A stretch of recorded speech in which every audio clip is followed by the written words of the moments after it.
Steven Spielberg గారి latest scifi thriller disclosure day release అయింది. Close encounters war of the worlds one classics ఇచ్చిన legendary director మళ్ళీ aliens concept ని touch చేయడంలో expectations స్కైలో ఉన్నాయి.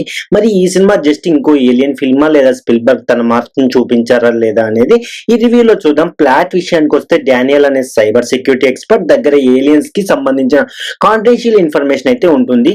దాన్ని ప్రపంచానికి తెలియజేయాలని అతను ట్రై చేస్తుంటాడు. మరోవైపు మార్గరెట్ అనే వెదర్ రిపోర్టర్ లైఫ్ లో కొన్ని స్ట్రేంజ్ ఇన్సిడెంట్స్ జరుగుతూ ఉంటాయి. వీళ్ళిద్దరి మధ్య లింక్ ఏంటి అనే క్వశ్చన్ చుట్టూ స్టోరీ నడుస్తుంది. ఇక పాజిటివ్స్ లోకి వెళ్తే cinema biggest and Spielberg direction suspense, emotion, mystery, wonder ని బ్యాలెన్స్ చేస్తూ ఆడియన్స్ ని ఎంగేజ్ చేయడంలో స్పిల్బర్గ్ మ్యాజిక్ మళ్ళీ కనిపిస్తుంది. ట్రైన్ సీక్వెన్స్ చాలా బాగా ఎగ్జిక్యూట్ చేశారు. టెన్షన్ క్రియేట్ చేయడంలో ఆయన ఎక్స్పీరియన్స్ క్లియర్ గా కనిపిస్తుంది.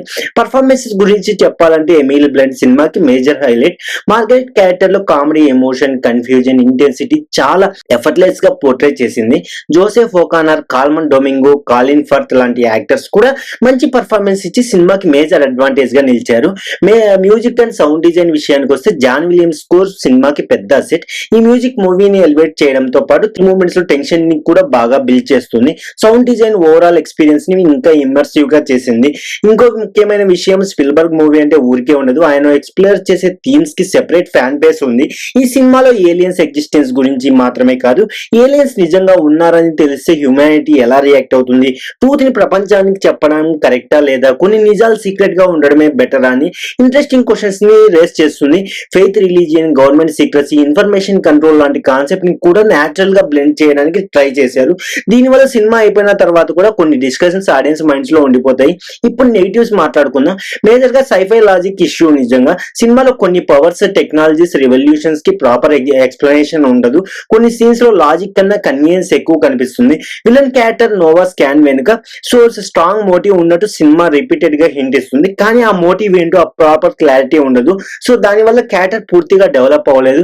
అలాగే కొన్ని క్యారెక్టర్స్ బ్యాక్ స్టోరీస్ అండ్ రివలేషన్స్ కి సినిమా చాలా ఇంపార్టెన్స్ ఇచ్చిన వాటిని ఎమోషనల్ గా కనెక్ట్ అయ్యే రేంజ్ లో ఎస్టాబ్లిష్ చేయలేదు. దీనివల్ల కొన్ని మేజర్ రివీల్స్ అనుకున్న ఇంపాక్ట్ ఇవ్వలేకపోయాయి. ముఖ్యంగా క్లైమాక్స్ దగ్గర ఎమోషనల్ పే ఆఫ్ స్ట్రాంగ్ గా ల్యాండ్ అవ్వలేదు. చివరిగా డిస్క్లోజర్ డే కాన్సెప్ట్ ని సినిమాను బాగా బిల్డ్ చేసిన ఆ రివల్యూషన్ తర్వాత వరల్డ్ రియాక్షన్, సొసైటీ ఎలా మారింది అనే ఇంపాక్ట్ స్క్రీన్ మీద బలంగా కనిపించలేదు. ఓవరాల్ గా చెప్పాలంటే పర్సనల్ గా నాకు డిస్క్లోజర్ డే నచ్చింది. Spielberg direction, performances, music and సినిమాని డిస్కస్ చేసే ఐడియాస్ బాగా వర్క్ అయ్యాయి. కానీ scifi logic, emotional payoff and final impact అంతగా ల్యాండ్ అవ్వకపోవడం వల్ల ఎక్స్పెక్టేషన్స్ ఫుల్ గా రీచ్ అవ్వలేదు. అయినా కూడా థాట్ ప్రొవోకింగ్ సైఫై థ్రిల్లర్ గా Disclosure Day is a good watch. Interest ఉన్న వాళ్ళు తప్పకుండా చూసేయండి. మీ థాట్స్ ఏంటో కామెంట్స్ లో చెప్పండి. వీడియో నచ్చితే లైక్ చేసి ఛానల్ ని సబ్స్క్రైబ్ చేసుకోండి.